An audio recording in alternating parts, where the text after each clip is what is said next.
자, 안녕하세요. 응곡의 마지막 부분, 나머지 부분, 2차 응곡의 3차 응곡에 관련해서 설명을 좀 드리도록 하겠습니다. 자, 들어가기 전에 이제 뭐 재미있는 케이스가 몇 개 있어서 좀 담아봤습니다. 자, 이 환자를 보시면 이제 RBC가 어때요? 635만 개, 살짝 감소했네요. 그렇죠? 그러나 이제 실제 환자가 느끼는 거는 좀 다를 수 있다고 그랬죠. 레퍼런스 레인지 기준으로는 살짝 감소했지만 이 환자가 원래 어느 정도였는지는 모르니까 그렇죠. 자, 헤모글로빈은 9.5g 데시리터. 자, 놀라운 게 뭐냐면 우선 여기서 재생성은 볼까요? 이게 레티큘로사이트가 검사가 되는 장비인데 여기 보니까 일종의 그쵸? 난 모르겠다 이런 상황이네요. 뭔가 오류를 유발할 수 있는 게 있는데 뭔가 봤더니 어때요? WBC가 몇 개죠? 네, 17만 8천 개. 자, 이렇게 백혈구가 너무 많은 경우에는 이 재생성 검사가 오류 값이 나올 수 있기 때문에 그냥 이런 식으로 표시가 되는 경우도 있기도 합니다. 자, 백혈구 17만 8천 개 놀랍네요. 그렇죠? 자, 이렇게 되면은 백혈구가 너무 많기 때문에 이 혈액이 좀 점성이 있어가지고 잘 뽑히지도 않을 거예요. 자, 뉴트로필 디퍼런셜 결과를 보니까 뉴트로필 22,000개, 림프구 14만 7천 개, 모노사이트 4,700개, 그 밖에 뭐 호산구 이렇게 나오는데, 뭐 재생성도 이게 오류가 났으니까, 그렇죠? 여기도 믿을 수는 없으니까 이런 경우는 꼭 도말 부분 확인이 좀 필요합니다. 혈소판도 어때요? 혈소판도 약하게 감소가 됐지만, 뭐 사실 이제 문제가 될 정도는 아니죠. 네. 그러니까 이 환자는 헤모글로빈도 좀 애매하긴 하죠. 그렇죠? 이게 이제 원래 빈혈이 있을 수도 있고, 아니면 이제 원래 이 수준일 수도 있고, 네. 그거를 알 수가 없는데, 뭐, 지켜봐야죠. 그렇죠? 지켜본다는 얘기는 이제 반복 검사가 필요할 수도 있다. 이런 얘기고. 자, 이 WBC 17만 8천 개가 뭔가 봤더니 어때요? 이 혈액도말 표본인데 대부분이 뭡니까? 대부분이, 그렇죠? 적혈구만 하거나 그것보다 약간 큰 전형적인 소형 림프구들이네요. 그렇죠? 자, 이렇게 이것이 17만 8천 개나 정도 되니까 그러면 이제 보통 이제 이런 경우는 뭐라고 우리가 진단을 하냐면은 일단 CLL 가능성이 되게 높은 거예요. 만성 림프구성 백혈병 가능성이 일단 되게 높다 이렇게 볼 수도 있습니다. 물론 이제 림프종 중에서도 이제 로그레이드 림포마라는 게 있는데 뭐 간이나 비장이나 어떤 림프절에서 로그레이드 림포마가 발생을 해서 이렇게 말초에 이렇게 혈구들이 많이 나타나는 경우도 있을 수도 있지만 지금 이제 WBC가 일단 많이 높으니까 저 일단 골수에서 유래했을 걸로 생각이 되고 만성 림프구성 백혈병이다 이렇게 생각을 할 수가 있습니다. 이런 경우에 이제 뭐 보통은 이제 이 만성 림프구성 백혈병인 경우에 임상 증상이 이렇게 좀 모호해요. 좀 뚜렷하지가 않은데 시간이 지나면서 말기에 가까우면 빈혈도 생길 수도 있고 혈소판 감소증도 나타날 수도 있고 그렇습니다. 근데 이제 지금 혈소판은 문제 삼을 정도는 아니죠. 전혀. 그렇죠? RBC도 이게 이제 문제가 있을 수도 있고 없을 수도 있고 그렇지만 이제 뭐 한번 봐야 되겠죠. 그러면 지금 이제 환자한테 어떤 처치가 필요한 상황은 아니고 네, 뭐 이런 케이스도 있었습니다. 역시 도말 표본을 보지 않으면 알 수가 없는. 그런 이제 뭐 12 이상에서도 워낙 너무 높은 값이라, 그렇죠? 네. 두 번째 볼까요? 슈나우저입니다. 슈나우저인데 HCT 38.2, 헤모글로빈 13.1, MPV 볼까? 플레이틀릿은 오히려 증가가 됐네요. 그렇죠? 보통 이제 플레이틀릿도 과도하게 증가가 돼서 뭐 1000만 이상, 뭐 800만, 80만, 90만, 1000만이 아니죠. 80만, 90만, 100만 뭐 이렇게 될 수도 있는데 물론 이제 혈소판도 그 만성 혈소판 백혈병이라는 게 있습니다. 이센셜 스롬보사이테미아다 이렇게 아마 이제 말씀을 드렸던 걸로 기억을 하는데 그 경우가 이제 매우 극히 드물기 때문에 보통 이제 혈소판이 증가가 되는 경우는 일반적으로는 임상적으로 문제를 삼지는 않습니다. 이 혈소판 때문에 어떤 임상적인 문제가 유발되는 경우는 거의 없기 때문에. 자, WBC는 이제 16,000개인데, 림프구가 살짝 증가했고, 모노사이트도 살짝 증가했는데, 네, 그렇죠. 살짝 증가는 아니네요. 그렇죠. 0.6이니까. 이게 이제 증가한 걸로 표시가 됐는데 오히려 그렇죠. 0.6이면 이제 감소했다고 봐야 되겠네요. 네, 림프구는 좀 증가했습니다. 자, 림프구는 이제 도말표본상에서 좀 생각을 해볼 수도 있지만 이게 이제 지속적으로 높다 그럴 때는 이제 도말표 확인이 필요하긴 하지만 그렇지 않은 경우에는 그냥 뭐 만성 항원 감정에 의지를 이렇게 증가할 수도 있고 그런 거예요. 네, 형태가 이상하지 않다면 특별하게 문제는 삼지는 않습니다.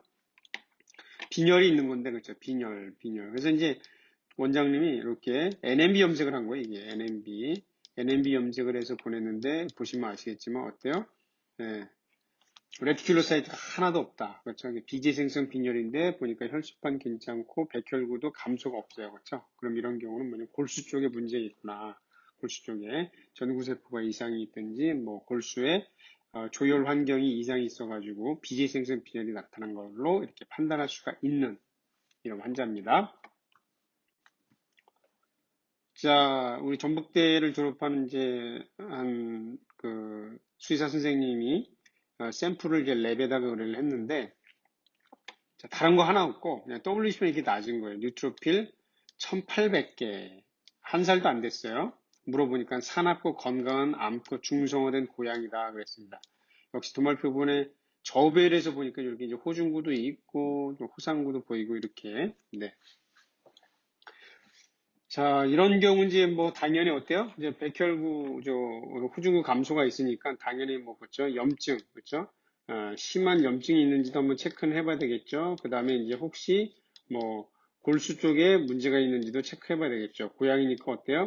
FLV, FIV를 포함해가지고 파보 바이러스, 그 다음에 뭐 톡소 자충증 뭐 등 여러 가지 체크는 해봐야 되겠죠. 근데 중요한 건 뭐냐면 얘는 지극히 건강한 사납고 건강한 암컷 한 살 미만의 고양이다. 이렇게 이런 경우는 어떤 게 있냐면 제가 수업 시간에 말씀드렸는데 특발성 고양이 호주구 감소증이라는 게 또 있다고 그랬죠. 이런 용어를 붙이는 사람도 있지만 그렇지 않은 경우도 있기도 합니다만 어쨌거나 건강한 고양이에서 중성화를 위해서 내보냈든지 아니면 그런 게 아니더라도 건강한데 스트레스 받아가지고 CBC 검사했을 때 그냥 이렇게 낮아지는 경우가 있어요.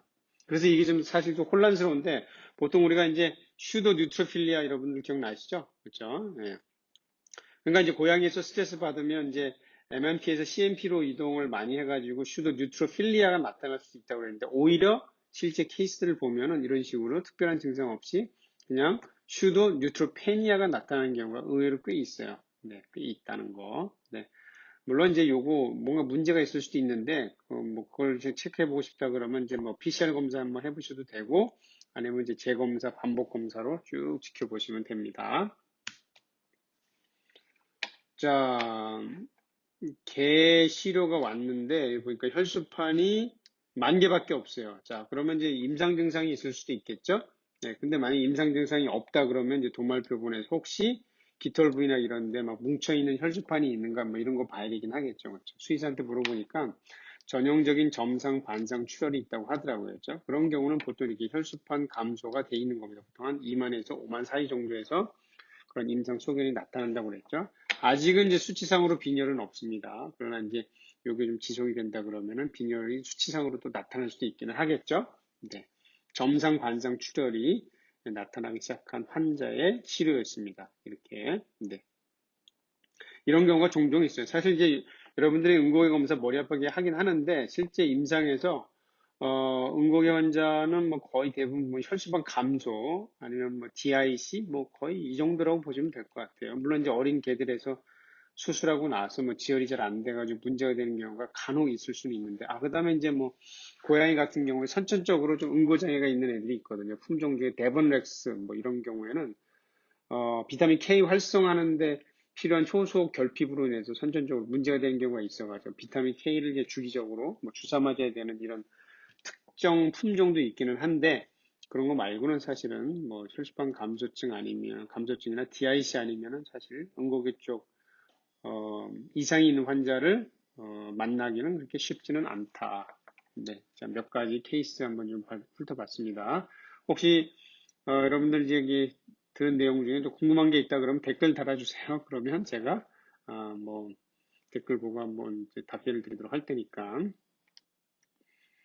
자, 2차 항고개입니다. 2차 항고개는 그때 뭐라고 했어요? 혈관이 좀 큰 혈관에 손상이 있든가 그럴 때는 이 1차 항고개 결과물인 혈소판 플러그만 가지고서는 지혈이 안 된다고 그랬죠. 그렇기 때문에 이제 피브리노겐에서 피브린을 만드는 프로세스가 진행이 되는데 그것이 2차 응고계다 그랬습니다. 2차 응고계 검사는 이렇게 뭐 PT, APTT, TT, 요 외인성, 내인성, 그다음에 피브리노겐의 일종의 기능 검사하는 요 세 가지 검사하고 그다음에 각 인자 검사들이 세팅이 되어 있는 데가 있을 수가 있습니다. 일반적으로 이제 혈우병이 제일 중요하니까 우리는 요쪽을 이제 요 개별 팩터를 SAR 할 수 있는 게 세팅이 되어 있지만 사실 이제 모든 팩터에 대해서 개별 SA 검사가 가능한 랩도 있을 수는 있습니다. 자, 이 2차 응고계, 사실 이제 응고계를 검사하려고 하면은 이 체열이 되게 중요합니다. 자, 여기 한번 읽어보시면 unlike many other clinical pathologic tests 사실 모든 임상병리 검사에서는 그쵸 이게 이제 샘플링이 되게 중요하잖아요. 그러나 coagulation assay만큼은 unforgiving 하다 그러죠. 그렇죠? 뭐냐면 poor sample collection handling에 대해서 절대 봐주는 게 없다는 얘기죠. 그렇죠? 그러니까 체열을 잘해야 된다 이런 얘기예요. 좀 지연이 된 것 같다 그러면 제가 아마 이제 말씀드렸을 텐데 주글라 베인이나 세팔릭 베인에 바늘이 들어가면 혈관이 손상된 거잖아요. 그렇죠? 그러면은 벌써 뭐예요? 벌써 이미 손상된 부위에서는 혈소판을 자극시켜서 활성화시키는 물질이 분비되고 있기 때문에 아시겠죠? 빨리 뽑는 게 중요한 거예요. 그래서 이제 클린컷에서도 어떤 경우는 지연이 될 수도 있는 거예요. 네. 튜브에 이제 적정 지시선까지 이제 혈액을 채우면 되겠고, 그 다음에 특히 이제 PCV가 15%나 65%, 15% 이하, 65% 이상인 경우에는 아마 혈장의 양이 정상 대비 그렇죠? 더 많거나 적거나 그럴 거 아니에요, 그렇죠? 그러면은 이제 사이트레이트 비율이 안 맞으니까 이런 경우에는 이렇게 보정식으로 보정을 해야 된다, 뭐 이런 식의 이제 가이드라인도 있기는 합니다. 근데 실제 임상에서 뭐 이렇게까지는 하진 않는데, 네.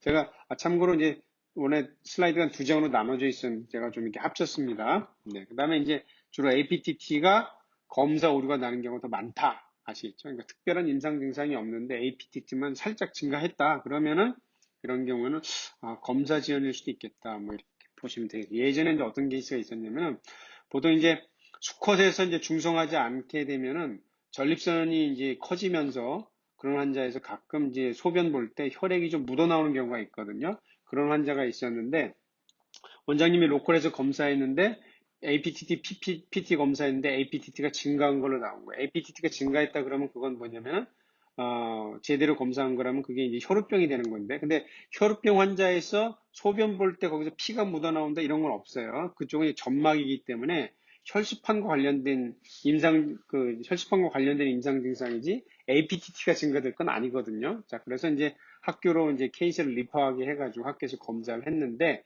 검사했을 때는 APTT, PT 모두 정상이었고 그 환자는 전립선 수술, 그러니까 이제 중성화 수술하고 나서 더 이상 소변에서 오줌이 묻어나오는 것은 없었습니다. 네, 그런 경우도 있어요. 자, 뭐 제대로 바로 검사가 안 된다 그러면 이제 냉장을 하든지 뭐 이렇게 이제 냉동에다 보관한 다음에 다시 보내면 되겠죠. 그렇죠? 그렇긴 한데 뭐 제가 추천드린 것은 할 수 있으면 그냥 응고의 검사는 현장에서 병원에서 검사하는 것이 좋습니다. 자, 그럼 처음 검사가 이제 PT, 또 유럽에서는 OSPT라고도 부릅니다. One Stop Prothrombin Time이다. 그러니까 이제 스트롬보플라스틴하고 칼슘을 넣어가지고 응고가 될 때까지 시간을 보는 거죠. 이 고전적으로는 어떤 거냐면 요런 이제 웰이 있습니다. 웰이 이렇게 있어가지고 사이트레이트 처리된 혈장을 요 웰에다 담아요. 요 웰 안에는 뭐가 있냐면 요만한 쇠막대기가 있어요. 그리고 그 밑에 자석이 있어가지고 어떻게 하냐면 이제 자석을 돌리기 시작하면서 여기다가 이제 시약을 넣습니다. 그러면 이제 응고가 진행이 되겠죠. 그런데 응고가 완결이 되면 어떻게 됐어요?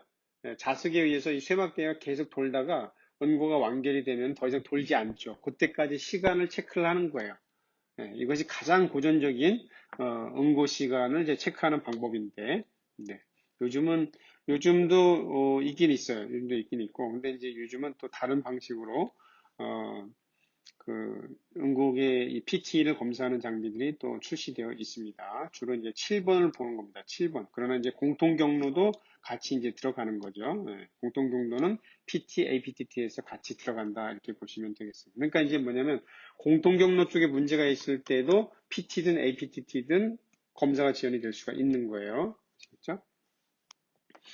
자, 이 PT가 지연되는 경우는 자, 일단 이 외인성하고 이제 공통 경로, 그다음 스롬빈, 피브리노겐이 관여가 되는 건데, 보통 이제 이 7번, 이 외인성인 경우에 7번 팩터가 30% 이하로까지 농도가 감소할 때 이제 이 PT 검사에서 이제 지연 결과가 나오게 됩니다.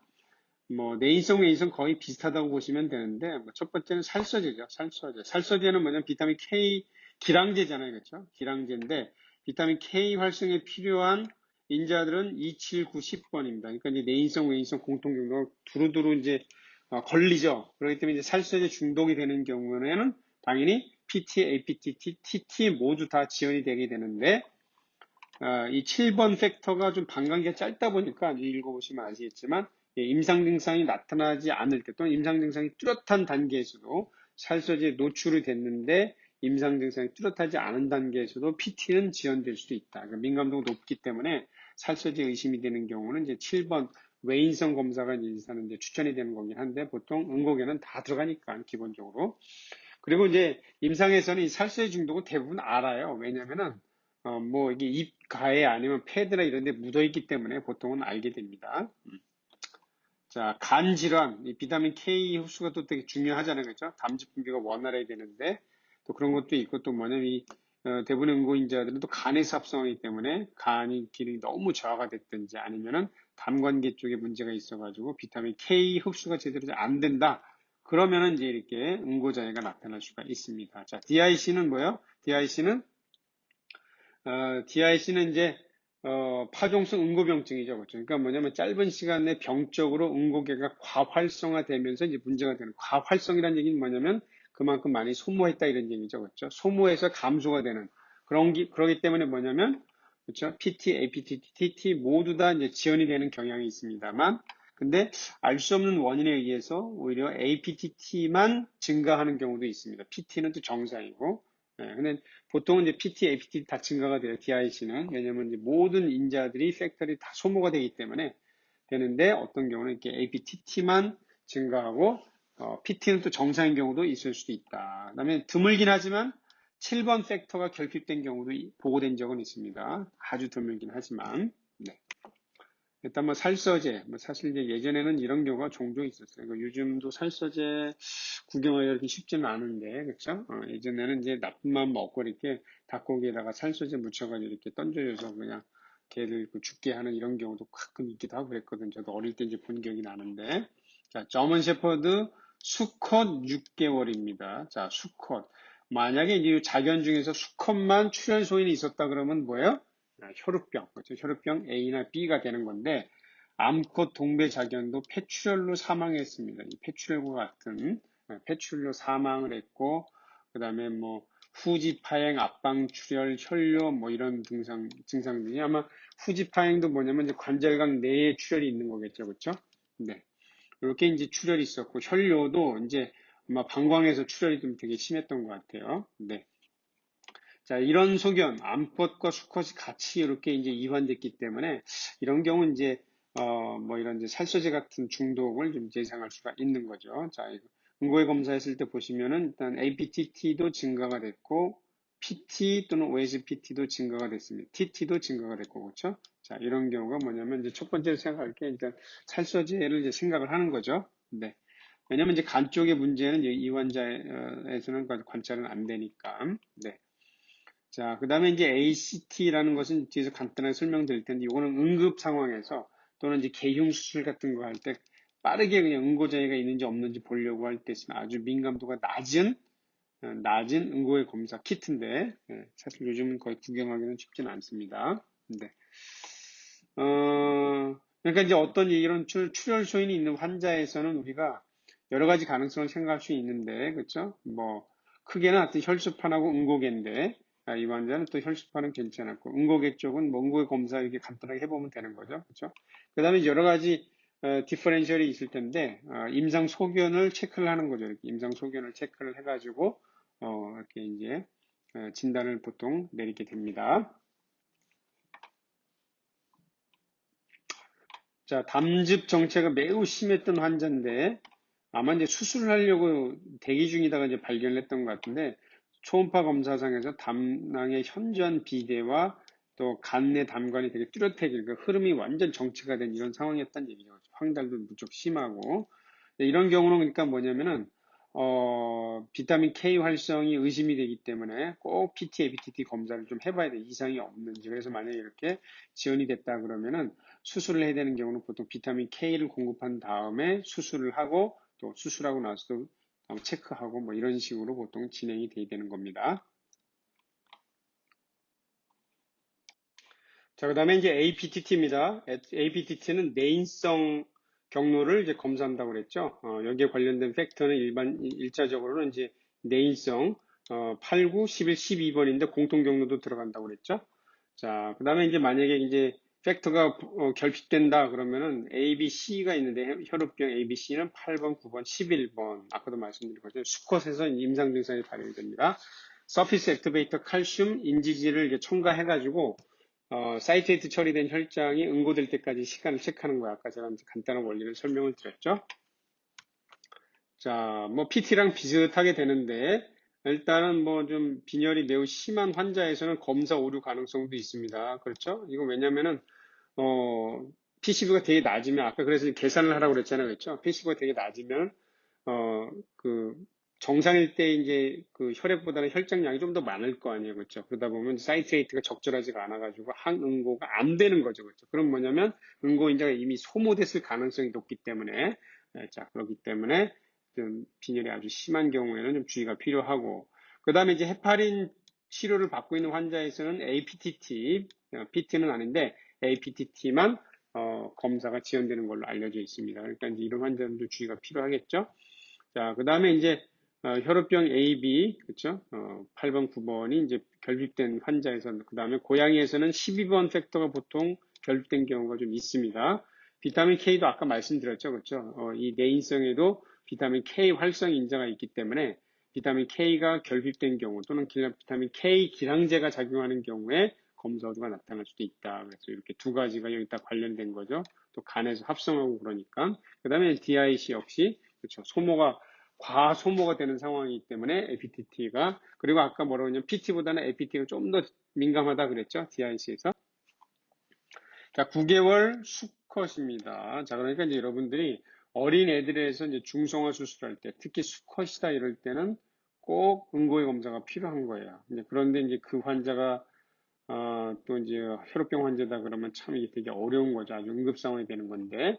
자, 골든 리트리버인데 이렇게 보시면 관절이 이렇게 부어서 왔습니다. 바늘을 딱 찔렀더니 뭐냐면 마치 혈관에 바늘을 자입한 것처럼 혈액이 그냥 이렇게 선혈이 나온다 그러면 아, 이거 관절 혈증이구나. 그러면 아하, 수컷이고 어리니까 이런 경우에는 APTT 지연이 예상이 되는 거고 혈우병이 가능성이 높겠다 이렇게 보는 거죠. 그래서 PT는 정상, 1초 지연되는 이런 건 의미가 없겠죠. 자, 블리딩 타임은 정상이니까 혈소판이나 본 빌리브런트 팩터 이쪽은 문제가 없다는 얘기고 APTT는 그렇죠. 지연이 됐습니다. 한 2배 정도. TT는 또 정상이었는. TT는 이제 뭐냐면 일종의 그 헤모글로빈의 기능 검사다 보시면 되는 거예요. 아시겠죠? 그러니까 단순히 실수했네. 헤모글로빈이 아니고 피브리노겐이죠, 그렇죠? 보통 이제 케미스트리 검사에도 피브리노겐 검사 항목이 따로 있습니다. 그거는 뭐 일종의 묻지마 피브리노겐 농도 검사인 거예요.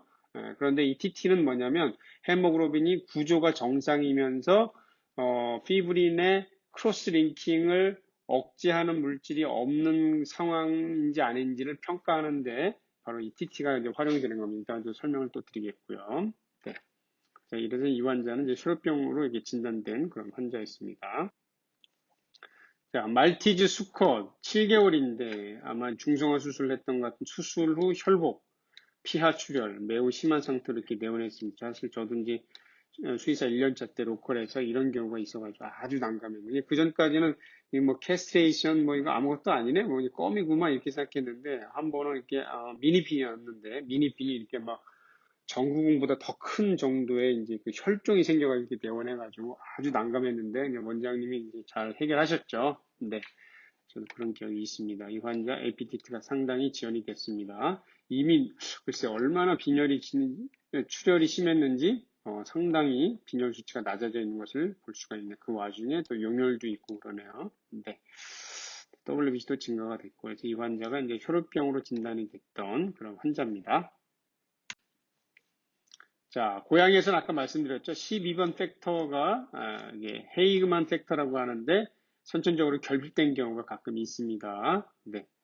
12번 인자는 이제 섬유소 형성에 그렇게 아주 중요한 역할을 하는 건 아니지만 어쨌거나 결핍된 경우에 스판테니어스 블리딩이라고 하는데 이제 자연 출혈을 유발하지는 않지만 수술하고 나서 문제가 되는 경우가 있습니다. 그래서 여기 오리엔탈 숏헤어가 9개월 중성화를 위해서 내원을 했는데 수술할 때 절개장에서 과도한 출혈이 있고 절제 부위에서 출혈이 있어가지고 응고해 검사했더니 APTT가 상당히 지연이 됐다. 이러면 이제 12번이 결핍되었겠구나 이렇게 생각을 하는 거예요. 그래서 이런 게 고양이에서는 보고되는 적은 있는데 저도 지금까지 한 케이스인가 두 케이스 의심되는 거 말고는 본 적은 없습니다.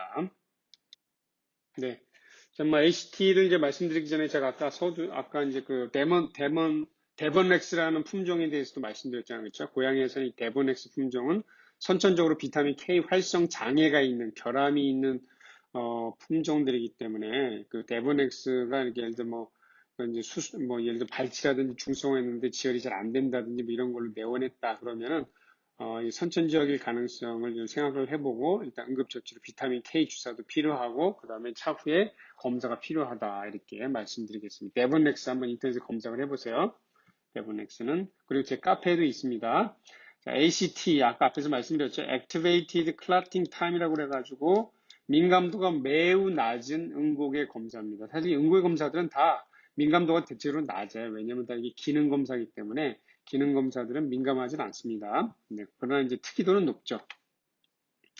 자, 이 스페셜 베큐um 튜브가 필요한데 요 튜브 내면에 일종의 뱀독 성분이 묻어 있는 걸로 알고 있습니다. 그래서 이제 이게 뭐냐면 이제 혈액을 체열을 해가지고 여기다 넣으면 이제 서서히 응고를 시키는 거예요. 서서히 응고를 시키면서 이 응고가 잘 되는지 안 되는지를 보는 건데, 네, 이것은 응급 상황에서나 아니면은 이제 기흉 수술할 때, 특히 심장 수술할 때 그 현장에서 간단하게 보려고 할 때 이런 튜브나 이런 이제 측정 시스템을 이제 활용하는 걸로 알고 있는데 요즘은 사실 거의 활용을 하기가 좀 쉽진 않습니다. 네, 수입도 안 되고 우리나라는요.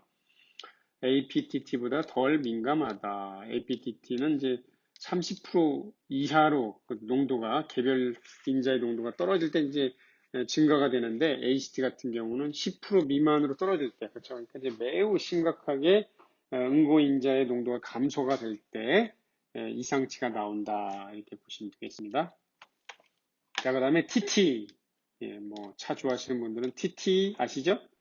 또는 요즘 그런 것도 있네요. 자전거 브랜드 TT카카 이런 것도 있던데. 자, TCT라고도 부릅니다. 트롬빈 클라타임. 사이트레이트 처리한 혈장에다가 이제 트롬빈을 첨가하는 거예요. 그럼 뭐예요? 트롬빈이 뭐라고 했습니까? 트롬빈, 트롬빈이 피브리노겐을 피브린으로 전환시키는 효소잖아요. 그렇죠? 네. 그러니까 이제 뭐냐면 이게 일종의 피브리노겐의 기능 검사다. 그러니까 피브리노겐의 본래 목적은 뭐예요? 피브린을 형성하는 거죠. 그렇죠? 형성하는 건데, 형성이 잘 되는지 안 되는지를 보는 건데, 만약에 이제 TT가 지연이 된다, 그러면 뭐냐면, TT가 섬유소원이 결핍된 경우도 당연하겠죠. 그렇죠? 당연히 섬유소원 형성에 장애가 생기겠죠. 근데 섬유소원이 충분한데 형태가 이상한 경우는 또 잘 형성이 안 되겠죠. 그런 문제도 있고. 요 두 가지 문제도 아닌데, 또, 그쵸. 그 피브린 형성 결합을 또 방해하는 경우가 있을 수가 있습니다. FDP가 있다든지 어떤 특정 상황에서는 이게 또 이 프로세스가 방해를 받는 경우가 있을 수 있어요. 그런 경우. 그 다음에 이제 헤파린 치료받는 환자에서는 트롬빈이 억제가 돼가지고 또 TT가 이상값이 나올 수도 있습니다. 자, DIC 같은 경우에는 뭐예요? 응고인자들이 과활성화된 상태로 했죠. 그러니까 당연히 어때요? 엔드 프로덕트인 요 피브리노겐의 소모도 많아서 예상하기는 DIC에서는 당연히 뭐예요? 감소 증가? 과활성이 됐으니까 감소가 돼야 되겠죠. 그런데 그 외로 감소되는 경우는 우리가 30% 미만이다. 이렇게 알려져 있습니다.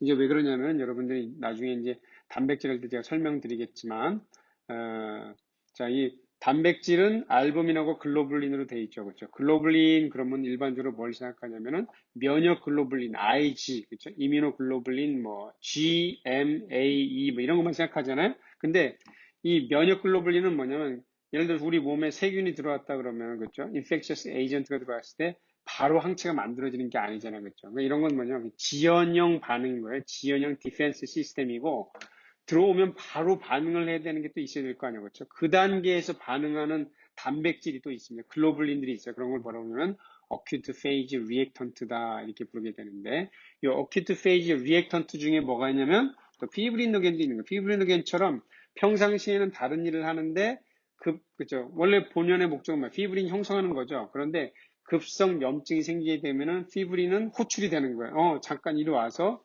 염증과 관련된 일을 해라. 이런 글로불린들이 좀 몇 개 있어요. 그런데 전에 DIC는 뭐라 했습니까? 원발은 없다고 그랬죠? 다 속발인 거예요, 속발. 그러니까 이제 원발이 염증성 질환인 경우가 많기 때문에 그런 경우는 어떻게 되겠어요? 피브린이 업레귤레이션이 되어 있습니다. 그렇기 때문에 DIC가 생겨서 소모가 된다 하더라도 정상이거나 또 오히려 어떤 경우는 증가인 경우도 있을 수가 있는 겁니다. 자, 뭐 보고된 논문이긴 한데요. 자, 7주된 램에서 임상소견이 뭐였냐면 여기 어때요? 크로닉 만성 부종과 블리딩이 그 제대 혈관에 있는 쪽에서 있었네요. 그렇죠?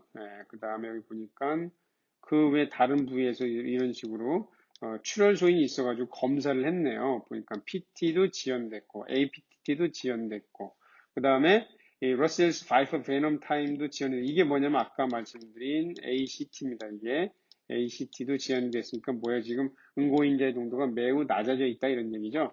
TT도 지연이 됐다. 자, 근데 여기 보니까 heat precipitation fibrinogen이라는 건 뭐냐면 이거는 이제 피브리노겐 이제 농도 검사하는 방법 중에 그냥 묻지마 피브리노겐 에세이가 있습니다. 가장 이제 러프하게 검사하는 방법인데 거기서는 농도는 충분했어요, 그렇죠? 자, 그런데 이제 또 다른 검사를 한 거죠. 뭐냐면 클라터블 피브리노겐 농도 검사를 한 거예요. 클라터블 피브리노겐은 뭐냐면 피브리노겐의 구조가 정상인지 아닌지를 보는 거겠죠, 그렇죠? 그걸 했더니 어때요? 1g/dL 중에서 클라토브란 것은 0.02보다도 안 되는 거예요. 그러니까 이 얘기는 뭐예요? 그러니까 이제 피브리노겐의 형태가 이상이 있든지 그렇죠? 이상이 있다고 봐야 되겠죠. 왜냐면 요 히트 프리시피테이션 피브리노겐은 이제 일단 측정은 됐으니까 그렇죠?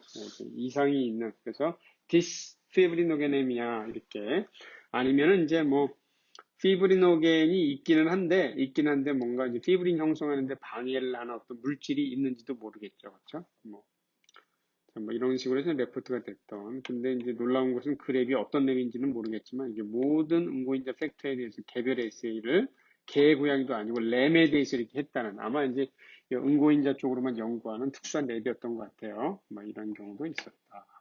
부럽죠? 이런 검사할 수 있다는 게.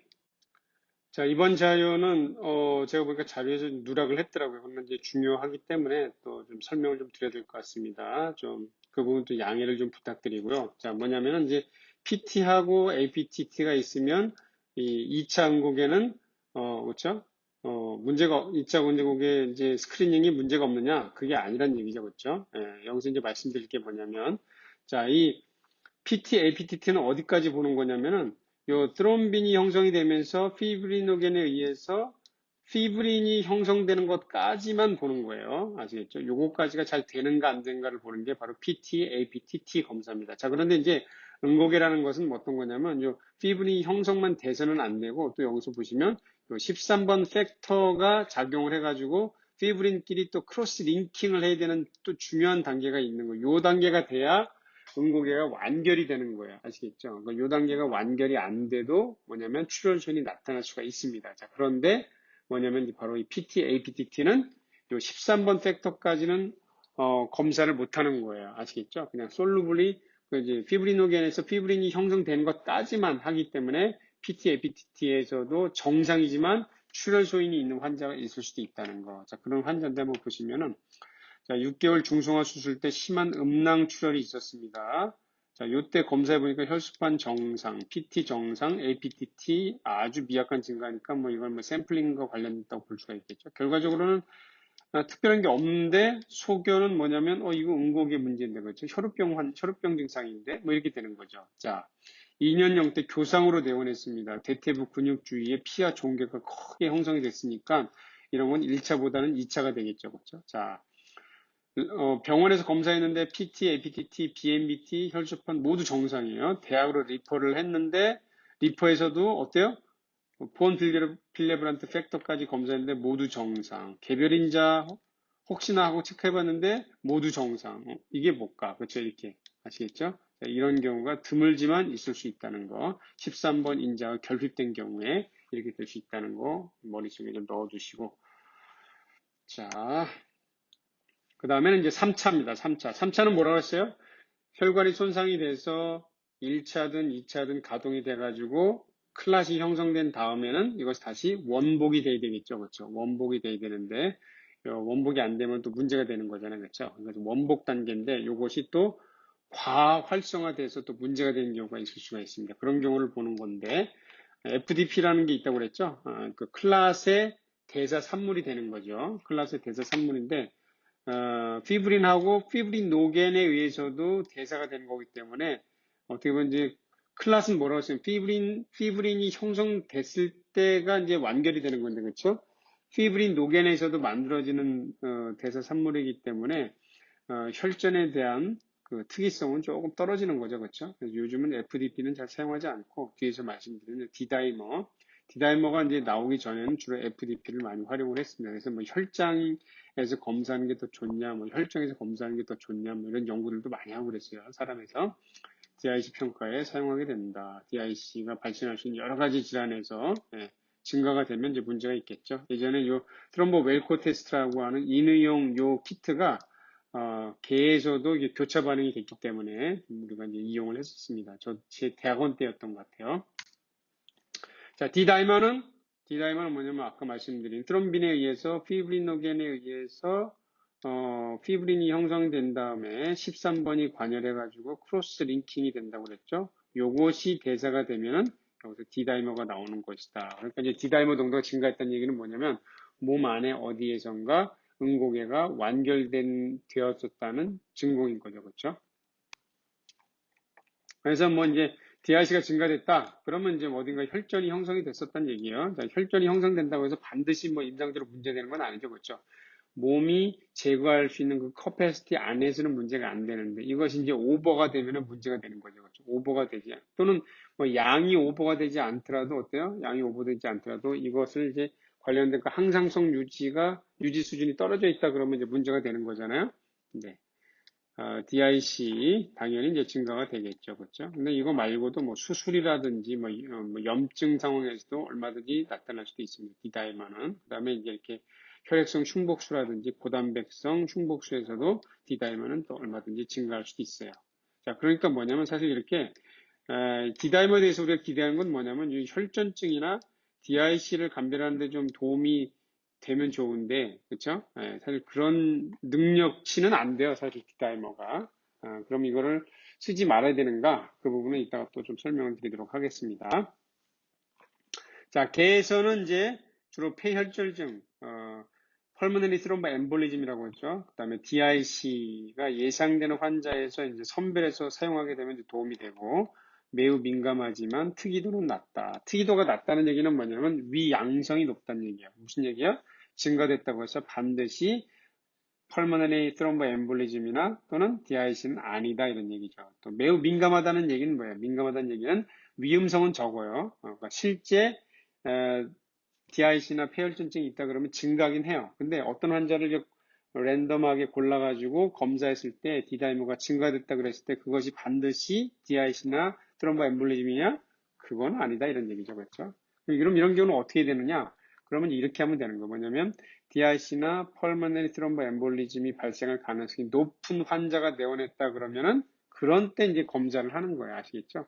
그러니까 루틴한 검사 항목으로 들어가면 안 된다 이런 얘기죠. 그렇죠? 고양이는 좀 아주 퀘스천업을 합니다. 그죠? 유틸리티라는 게 심장질환 고양이에서 되게 중요하잖아요. 그렇죠?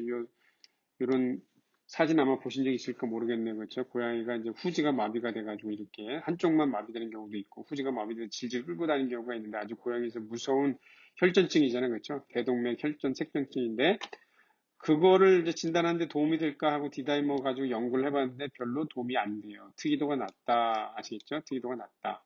심장 질환이 있는 고양이. 그러니까 이제 요 혈전증이 이제 그 심장 질환이 있는 환자에서 잘 생길 것 같다는 예상을 하고서 한번 검사를 해봤는데 심장 질환이 있는 고양이나 건강한 고양이에서 디다이머의 수준이 별로 변별력이 없었던 거예요. 그래서 별로 도움이 안 된다. 그리고 또 재밌는 게 뭐냐면 심장 질환이 있는 환자에서 또 이게 또 이 지금과 같은 이 대동맥 혈전 색동증이 잘 생기느냐? 또 그것도 아니에요. 예.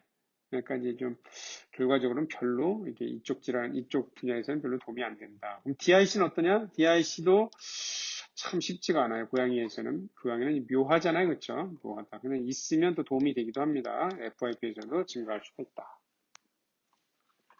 자, 2008년에 이제 보고된 논문에 보시면은 그룹을 3개로 나누었습니다. 26마리의 건강한 어덜트, 그 다음에 9마리의 트롬보 엠볼리즘이나 DIC가 확진된 환자, 그 다음에 58마리, 좀 숫자가 너무 차이가 크긴 한데, 트롬보 엠볼리즘은 DIC가 없지만 아픈 환자 검사했을 때 쭉 보시면 아시겠지만, 어때요? 건강한 거하고 TDIC가 있는 환자는 확실하게 구분이 되죠. 전혀 오버랩이 없습니다. 그러나 그 아래쪽이 문제죠. 그렇죠? 그 아래쪽은 오버랩의 정도가 너무 심하다. 아시겠죠? 그러니까 이제 뭐냐면 아픈 환자에서 디다이머가 증가됐다고 해서 반드시 이 환자는 T나 DIC가 있다 이렇게 판단하는 게 아니에요. 아시겠죠?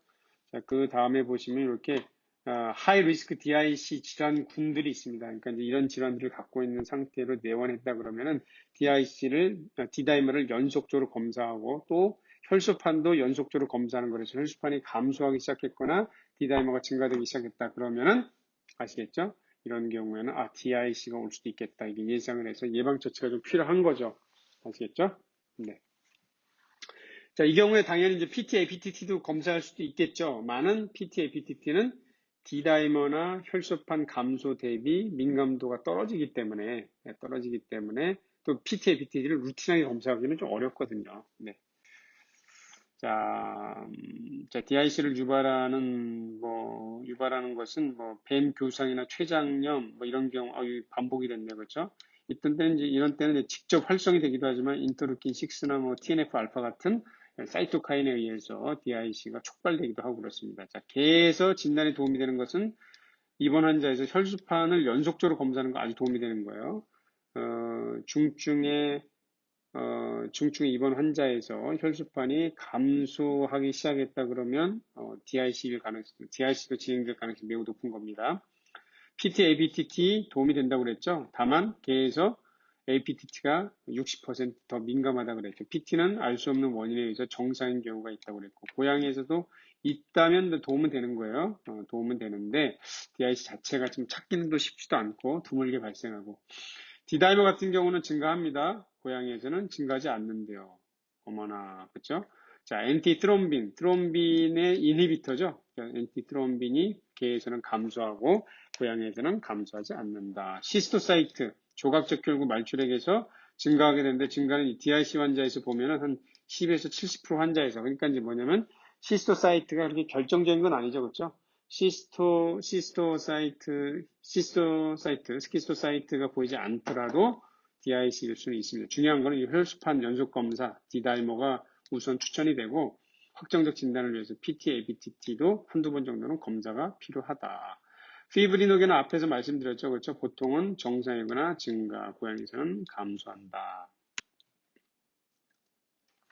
자, 개와 고양이에서는 임상 소견이 좀 다른데요. 개에서는 대부분 이제 과도한 추절 증상, 그 다음에 혈전에 의해서 장기 손상, 보통 이런 걸로 인해서 복합적으로 이제 컴플리케이션이 나타나게 돼가지고 이제 폐사하게 되는 경우가 좀 많습니다. 그렇죠? 그러나 이제 DIC가 온다고 해서 반드시 또 치명적인 건 아닌 게 이렇게 non-overt DIC라는 것도 있습니다. 그래서 이제 극복을 하는 거죠, 개체가. 그러나 이제 고양이에서는, 이런 출혈 소인은 좀 드물어요. 그러나 미만성으로 혈전이 발생할 수도 있지만 찾기는 쉽지는 않다. 응고개 검사는 정상인 경우가 있다. non-overall DIC 같은 경우에는. 네. 그래서 이제 어떤 얘기도 나왔냐면은, 개에서는 이 플라즈민의 농도, 그렇죠? 이 3차 응고에 관련된 거는 플라즈민인데, 그죠? 이 혈전 용의 효소의 활성도가 사람보다도, 고양이보다도 꽤 높다. 이렇게 보고, 그러기 때문에 이렇게 과도한 출혈 증상이 DIC 환자에서 나타나는 게 아니냐. 또 이렇게도 이해가 되고 있습니다. 심지어 그레이하운드에서는 뭐 이런 증후군도 있다고 하더라고요. 수술 후 출혈 증후군이라는 게 있어요. 수술하고 나서 38에서 48시간 지나고 나서 이게 출혈이 나타나는, 출부에서 출혈이 되는 뭐 이런 증상이 보고되는 경우도 있다고 합니다. 이때도 아마 이 플라즈민 활성과 관련된 게 아닌가 이렇게 이해가 되고 있습니다. 자, 아까 이제 지난번 강의에서 앞에서 소개드렸던 환자죠. 잉글리시 불독, 2살, SF, 이제 중성화한 암컷이라는 얘기죠. 스페이드 피메일, 비출혈, 구강 점상 출혈, 복부 전개 복통 이런 걸 내원했습니다. 하여튼 뭐 그때 이제 1차 응고기, 2차 응고기 출혈 소인이 양상이 좀 다르다 그랬는데 일반적으로 1차는 표재성이라고 그랬죠. 점상 관상 출혈, 그다음 점막 출혈이 가장 특징적이라고 찰과상 출혈, 그렇죠? 2차는 심재성, 뭐 혈흉, 혈복, 관절 혈증 뭐 이런 거라고 그랬잖아요. 그렇죠? 아니면 이제 커다란 혈종이 생긴다든지 아니면 큰 출혈 반점이 생긴다든지 이런 건데 그다음에 이제 비출혈도 생길 수 있다고 그랬죠. 헷갈릴 때는 그냥 PTA, BTT 혈소판 검사 해보면 되는 거죠. 그다음에 이제 요즘은 이제 PFA가 가능하니까 BT 대신에 이제 PFA 검사도 한번 해보면 되는 거고. 네. 검사 방법이 당연히 많지는 않아가지고 이제 이렇게 검사를 종합적으로 해보면 됩니다. 네. 그래서 이 환자 검사했는데 BT가 증가가 됐어요. 그러니까 뭐요? 혈소판 수가 적든지 기능이 이상이 있든지 폰 빌레브란트인데 폰 빌레브란트 그때 뭐라고 하십니까? 이제 보고된 품종은 아니니까. 자, APTT, PT, TCT 증가가 됐습니다. 그렇죠? 그러니까 DRC까지도 염두를 해두는 거죠. FDP는 증가됐는데 요거는 그렇죠. 뭐 혈전이 생겼다. 그러니까 사실 디다이머가 있으면 이제 디다이머 검사에서 증가했다 이렇게 말할 수 있을 텐데 그러면 그런 이제 FDP도 증가가 됐으니까 이제 DIC 가능성을 생각을 하는 거죠. 혈수판도 83,000, 네, 그렇죠? 83,000이다. 그래서 한쪽 심장에 농이 꽉 차 있었는데 이렇게 보통 속발성으로 보통 DIC가 오게 됩니다. 자, 그 다음에 이제 뭐 유선 종양 환자인데요. 종양도 이제 하이 리스크 질환 중에 하나죠. DIC에 대해서는. 잉글리시 포인터가 유선 종양이 있었는데 비출혈도 있었네요. 복부 피하 출혈도 있었고 뭔가 좀 불안하죠. 그렇죠? 쭉 보면 이제 빈혈이 좀 마드리트하게 있고요. 그 다음에 재생성도 있네요. 그렇죠? 그러니까 출혈이 있다는 얘기죠. 그 다음에 조각적 혈구도 좀 증가가 됐고 혈수판은 15,000개로 그렇죠. DIC 치고는 꽤 낮은 편인데 뭐 혹시 또 모르죠. 그렇죠? 도말표근상에서 클럼핑이 있어서 이럴 수도 있고 아니면 뭐 실제 낮아졌을 수도 있고 네, PT, APTT 또 이런 변화. 그래서 악성 종양 환자에서도 DIC가 속발로 나타날 수 있기 때문에 또 항상 예상을 해야 되는 거죠. 자, 고양이에서는 좀 드물긴 하지만 이거 그 백혈구 할 때 과호상구 증후군이라는 거 제가 한번 말씀드렸죠, 그렇죠? 이 환자도 보면 호상구 어때요? 12,300개 마이크로당, 그렇죠? 이런 환자였는데 이 환자 쭉 입원하는 과정 중에서 상태가 안 좋았는데 그때 APTT, PT, FDP 증가했는데 다 증가가 됐고 혈수판도 감소가 됐습니다. 이러면은 이제 개하고 다르게 이렇게 출혈 소인은 잘 안 나타난다고 그랬잖아요. 그러나 일단 수치가 이렇게 변화가 됐기 때문에 DIC가 진단이 됐고 이런 것을 확진하는 방법은 뭐냐면 이제 폐사하고 나서 부검하게 되면은 혈전 같은 거 관련해 가지고 최종적인 확진 진단이 가능하기도 하고 그렇습니다.